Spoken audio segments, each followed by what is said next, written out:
Today I'm going to show you why it's still worth getting a 1300D when it comes to photography. The 1300D is still a great camera in the time of making this video, and I just want to explain to you why I still like this camera. It is a nice camera. You can get it for about £350 or dollars depending on what part of the world you live in. This 18 megapixel camera is a nice digital SLR camera with interchangeable lenses. I'm going to show you that today, so you can literally take off the lens and off you go, making it really agile.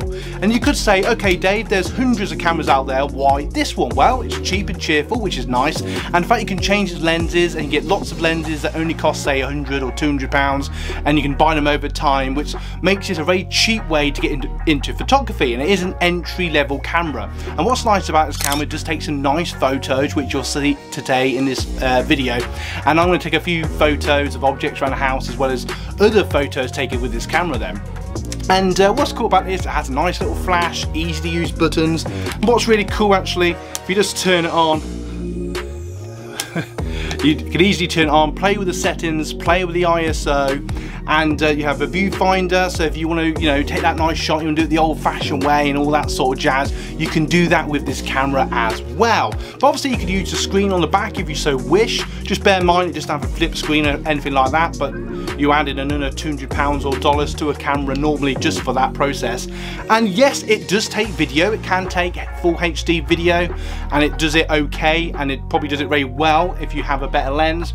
But I personally would say this is more of a entry-level photography camera. This is definitely what I would consider this camera to be. But what's nice about this, it's the advantages of having a camera like this, it's separate from your phone, you're not getting binged by social. And I still say in the time of making this video, it's really nice to get a camera that's separate from your phone, so you can go on adventures and go into a deep forest and take pictures with your camera. Question of the day then, what camera do you have, or what do you take photos and videos with? I'd just be really interested to know in the comments below. And do any of you watching this have this camera? I'd just be really interesting to know if you do. Now, something else I like about this camera, it's light and agile, but it looks professional. It looks like a, for someone who doesn't know about cameras, it looks like £1,000 camera. So when you're out and about, if you're that way inclined, you'll be like, look at me. But for most of us, we just want to go out and about, have something separate from our phone, and it's really, really cool. Now, why I like changing lenses, I'm going to show you the easy way to do this. So if I get the other lens you could use, I have a 75 to 300mm lens here, and this is really nice for taking that long shot and get that more narrow shot of objects further away, or photos of family and stuff like that, which is really, really cool.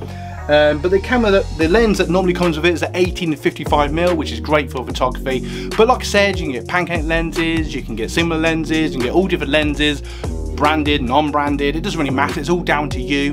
And bear in mind, you probably could get this second hand for cheaper, and we do have a link to this in the description below.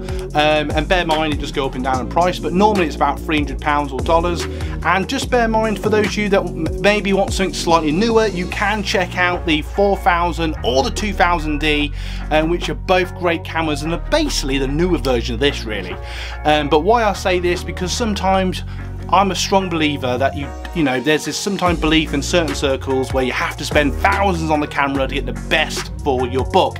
And the truth is, you don't always have to spend thousands of pounds to get great photos. So I hope this information is helpful. Please feel free to ask your questions. If you're getting value so far from this video, don't forget to like and subscribe, and also check out our merch. All this links in the description below. Random question, those of you who of you use the toggle switch there, and what settings do you use when taking your photos? I'll just be really interested to know if any of you there use that. And obviously you do have film mode, automatic mode, and plant mode, and mountain mode, and all these modes do make it easy to take that type of photo. Just thought I'd throw that in there. But anyway, in a minute I'm going to leave you 2 end cards. I'm going to bring you even more value. I hope so much that you got value from today's video, and I'll see you in the next video. Why? Because you guys rock! You guys rock! You guys rock!